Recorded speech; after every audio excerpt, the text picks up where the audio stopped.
Ladies and gentlemen, it's always gratifying to have such a big turnout that I have to raise my voice to draw the room to order, including the Minister. What can I say? Outrageous. My name is Mark Wallace. I'm the Chief Executive of Conservative Home. Thank you all for coming this evening for this really literally vitally important event that we're hosting very proudly in partnership with Malaria No More UK. I was thinking, while in political terms it feels like 10 years ago, it was only a year ago that we held the first of these events with Conservative Home and Malaria No More at the Conservative Party conference. And then we were talking, as we'll talk somewhat tonight, about the scourge of malaria as a life-threatening disease, but also as a life-limiting and a life-constraining disease for those who catch it but are not killed by it. We heard from members of Parliament who themselves have had first-hand experience of that, and we were talking then about the amazing work being done by British scientists and their colleagues around the world to work towards eradicating malaria and the remarkable change that can make, not just in the humanitarian terms of the lives directly saved, but the people liberated from this affliction, the economies freed up and grown by addressing it. And I've got to say, we're incredibly fortunate to have a fantastic lineup of speakers who are doing some really, truly mind-blowing and remarkable things to hear from this evening. But for that reason, you're not here to hear from me. So first we'll have a short video from Malaria No More UK.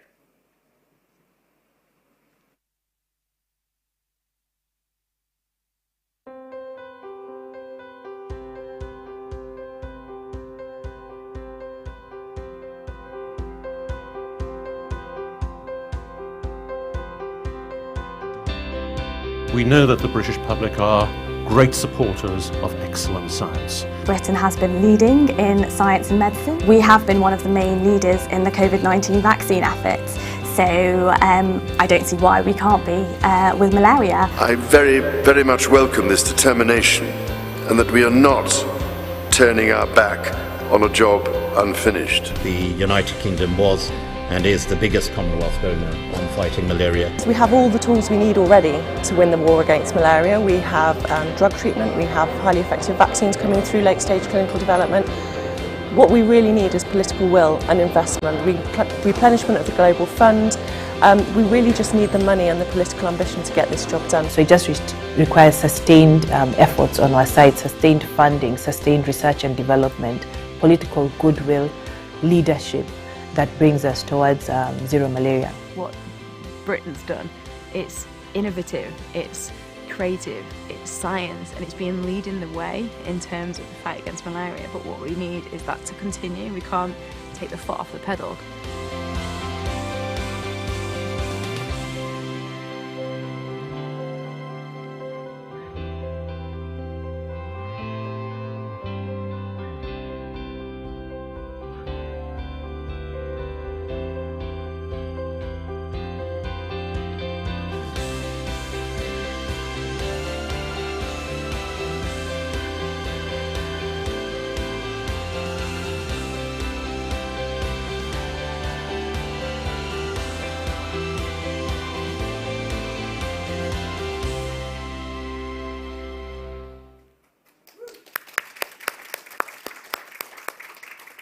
Well, I think there was a taster in that video of one of the themes we're going to hear about this evening, which is the potential, right in front of all of us, for a truly remarkable British scientific success story with Malaria No More UK's work to support and aid the development of some amazing new treatments and technologies, but also to secure the policy change which is going to lead to those things actually being delivered around the world. And to tell us a bit more about that is Baroness Sugg, the chair of the board of Malaria No More UK. Please give her a warm welcome.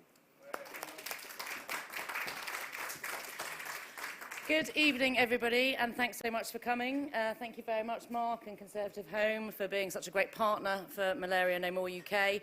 And I'm here in my role as chair of that charity. And what we do is bring together governments and institutions and partners all around the world, businesses, scientists, research institutions, to really help accelerate the fight against malaria. And it's really exciting, the scientific progress that we're seeing, and we'll hear some more about that tonight. And it really gives us this chance to make a real step change in the fight against malaria. And we're building actually on decades of success. We've already, since 2000, cut the death rates of malaria by 50%, which is incredible progress, and Britain has played a huge role in that. I'm really proud that the Conservative Party has a really strong record of tackling malaria, including in our 2019 manifesto, where we pledged to lead the way in eradicating malaria.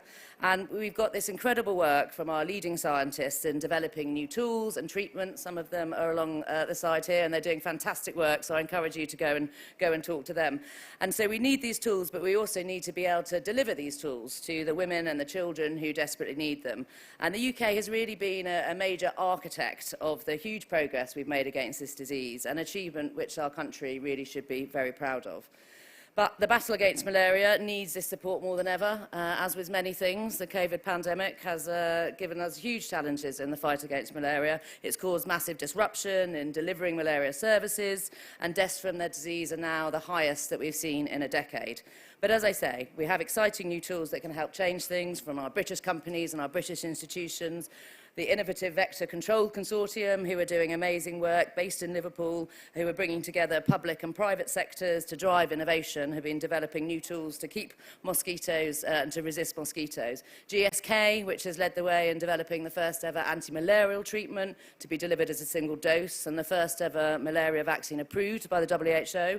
We're going to hear from the fantastic Professor Ewer about a potentially game-changing new vaccine from the Jenner Institute. There's Imperial College designing fantastic new kind of smartphones that detect and help diagnose malaria, and Medicines for Malaria, who are working on access to new drugs. And so please do go and speak to them. So we've got the right tools, and we've got the emerging science to really beat malaria in our generation. But as we heard, we've really got to keep a foot on the pedal. We've got to make sure that we don't see this widespread resurgence of the disease. And it needs our support, and it needs our support from the UK government. And I'm very grateful that we have the new Minister for Africa here. Many congratulations on your appointment, and thank you very much for coming. We look forward to hearing from you.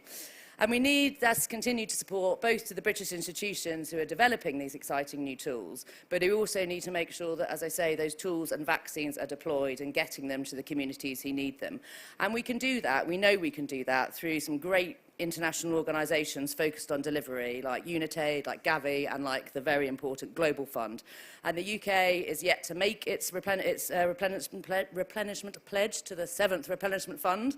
And so we're looking forward to that, which I know is coming in the next few weeks, and so we can step up alongside our G7 allies and really, who have already contributed, and make a strong pledge. And I think keeping up our support for malaria science and innovation is really going to help the UK remain a UK science superpower. It's going to support really high quality, good quality jobs from across the UK, from Liverpool to Oxford. It's going to help support our Commonwealth partners, and the Commonwealth has a really disproportionate malaria burden, which massively affects their GDP and their ability to prosper and their ability to trade.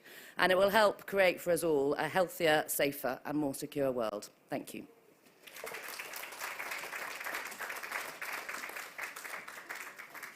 Thank you very much, Liz.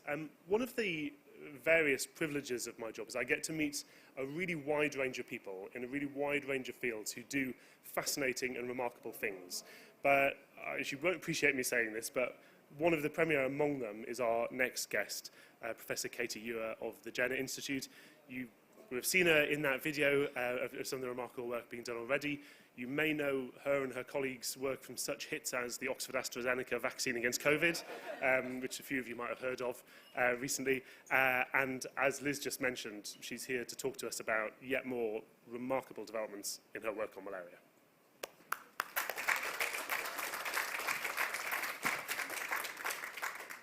Hello, good evening everybody, and thank you so much for giving me this opportunity to come and share another good news story about British vaccines with you.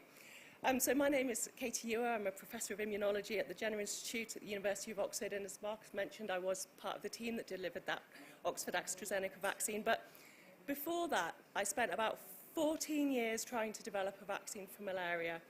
We've tested more than a dozen new vaccines in that time, all of which failed, all of which either failed totally or failed to meet the WHO target of 75% efficacy for a malaria vaccine.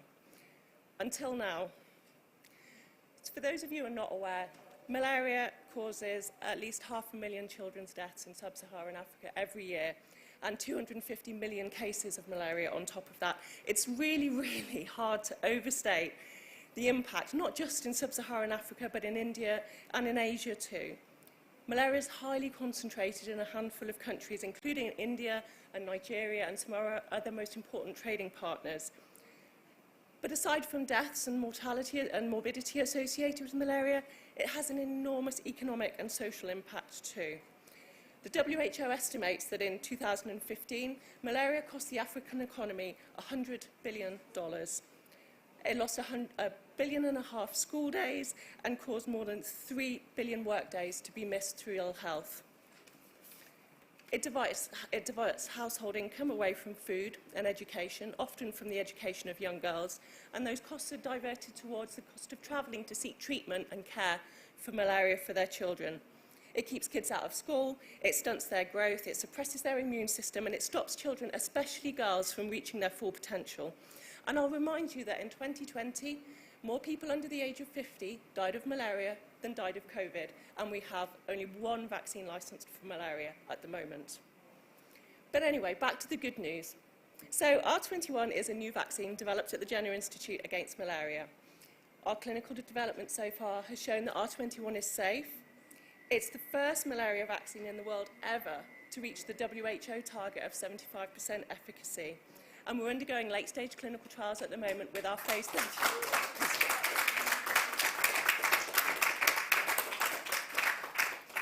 And I'm really pleased to say that last Friday we submitted the dossier of data on the phase 2 and phase 3 trials to the WHO for pre-qualification. Now what that means is that by May next year, this vaccine could be being rolled out to save the lives of 500,000 kids across sub-Saharan Africa, which would be an amazing thing.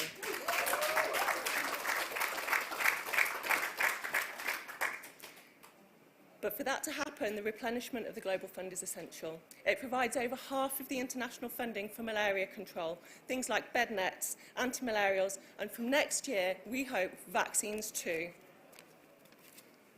It's really, really difficult to overstate the huge impact that this vaccine could have. Where malaria prevalence is really high, even with a low efficacy vaccine, for every 100,000 children vaccinated, 100,000 cases of malaria are prevented and 400 lives will be saved. And we want to vaccinate 50 million kids every year in Africa. That's what we're talking about, 200 million doses of vaccine a year, and that's why we're partnered with the Serum Institute of India, because they can make this volume of vaccines that we're going to need to get this job done. And on top of all of the economic and the commercial impact of this, there's a humanitarian element as well. I mean, I've travelled to many, many of these countries in sub-Saharan Africa. We have children in our cohorts, in our vaccine trials, some of whom have 6 or 8 episodes of malaria in a single malaria season. And these are tiny, tiny babies under the age of 1, suffering a life-threatening disease month in, month out in the rainy season. I can't imagine that as a parent, and I don't think many of us really can understand what that would be like. So the R21 vaccine, when it is deployed, will probably have the biggest impact on global public health for generations. It will be up there with clean water. It is that big. And this is another British vaccine developed by British scientists, many female, at a British university. And much of the technology and manufacturing work that went into developing malaria vaccines was what underpinned the rapid rollout of our COVID vaccine too. But to make this happen, the replenishment is crucial. It has the potential to save millions of lives, but the Global Fund is critical, so I urge you please to support us, not just the R21 vaccine, but the replenishment of the Global Fund too, and to hopefully be part of what will be an amazing public health story. Thank you.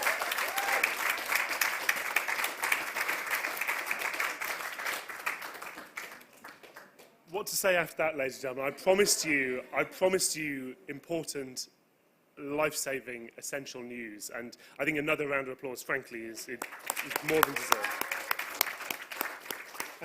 Our third speaker, in many ways, needs no introduction, but it's my job to do it anyway. Otherwise, I'd be out of a job, really, wouldn't I? Thank you so much, Gillian Keegan, the Minister for Africa, for joining us this evening to meet the scientists and the teams doing this work, to hear these presentations, and also to represent the government and to share your thoughts. We're all very grateful that you're here this evening. So, over to you. Thank you, and thank you, Mark, for hosting us. And it's great to hear the experienced voices of Liz. I've worked with Liz for a long time, but also to meet Professor Katie Ewer. I guess that's probably the speech with the most substance that we'll probably hear at this whole conference. And I wish you all the luck in the world. Thank you for your persistence, and also good luck with the trials on the R21 vaccine. It sounds truly groundbreaking and almost as though it's just got to happen now, right? It just has to happen. Firstly, let me say how privileged I feel to be appointed as the Minister for Africa. My new role will allow me to lead the UK's work in these hugely important areas like this.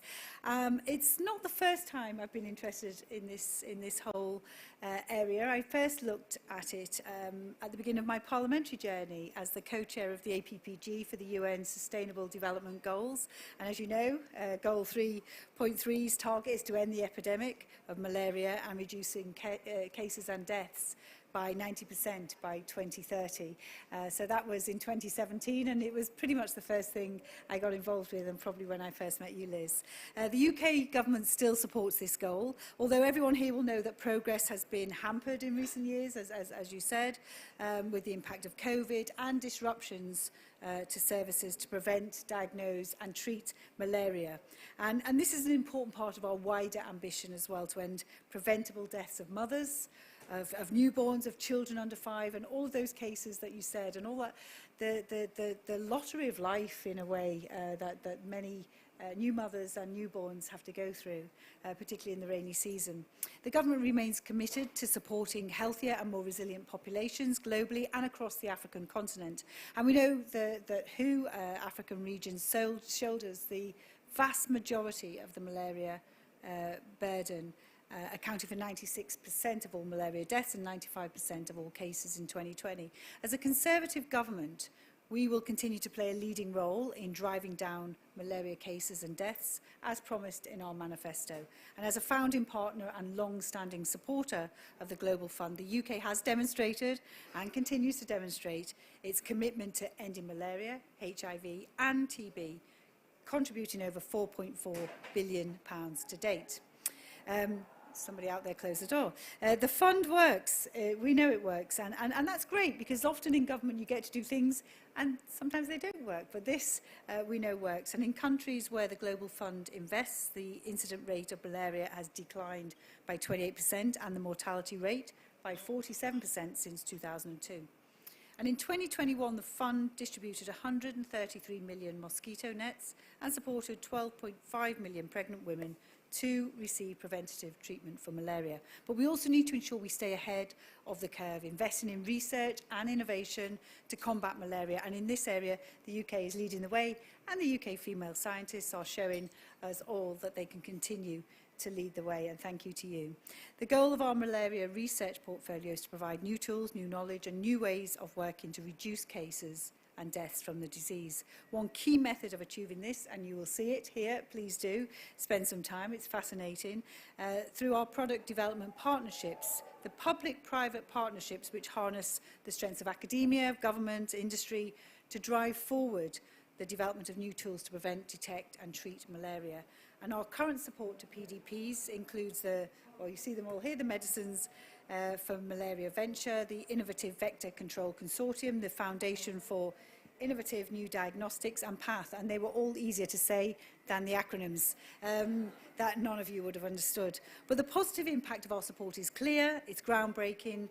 The technologies that are being developed by IVCC in my home city of Liverpool, and it's great to meet Chris and to see all the fantastic work that you're doing, the bed netting that can kill mosquitoes resistant to traditional insecticides are believed to have averted up to 27 million cases, and the new technology will do even more. And the attractive targeted sugar baits, which are those things which I look forward to hanging outside my house in Spain, they will, I think, also have a huge impact. And I think the great part of the partnership is these are also very affordable and will be affordable for everybody in many parts of the world.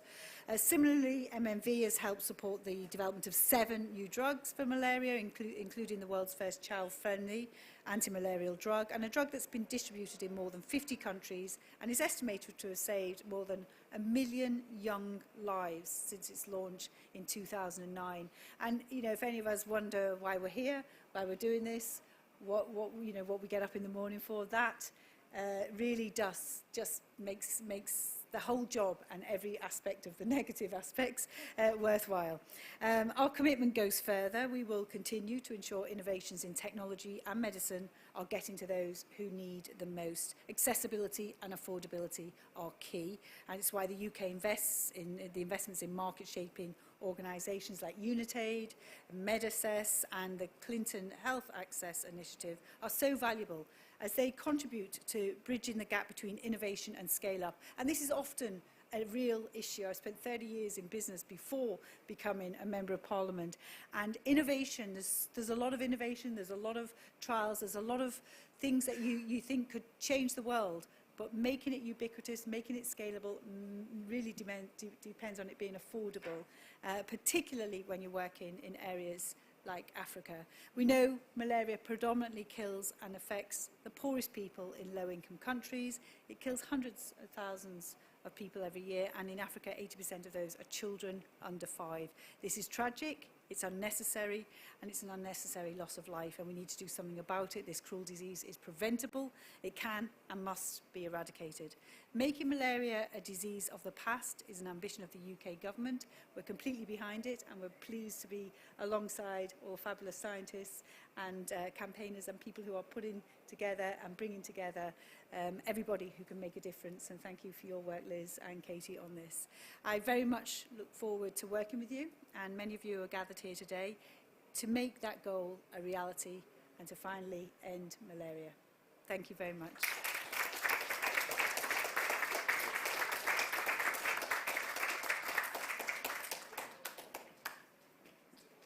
Thank you very much for those remarks, Minister. Now, I said at the outset that we held the first of these events last year. We're very proud to be hosting the second this evening. Last year, we were talking about the prospects of R21. Now we're talking about its submission for that process to get the ticker approval. Now it's proven. I really hope, frankly, that next year we have one of these discussions where we're talking about how many arms it is already in around the world. And you'll hear an awful lot of exaggeration at this conference and other party conferences. I'm sure other party conferences are available. But it is no understatement, ladies and gentlemen, to say that R21, from all the numbers that we've heard, I think, frankly, is the most sizable humanitarian invention we are likely to see in our lifetimes. The step from inventing it, however, is only one step. The next step is delivering it to people and making sure that Britain, having helped to develop this, can then help to distribute it around the world and save those lives, which would be the most remarkable humanitarian achievement I think we'd see in our lifetime. So thank you very much for joining us. Do take the time to meet our wonderful guests and the other exhibitors, and have a lovely evening. Thank you.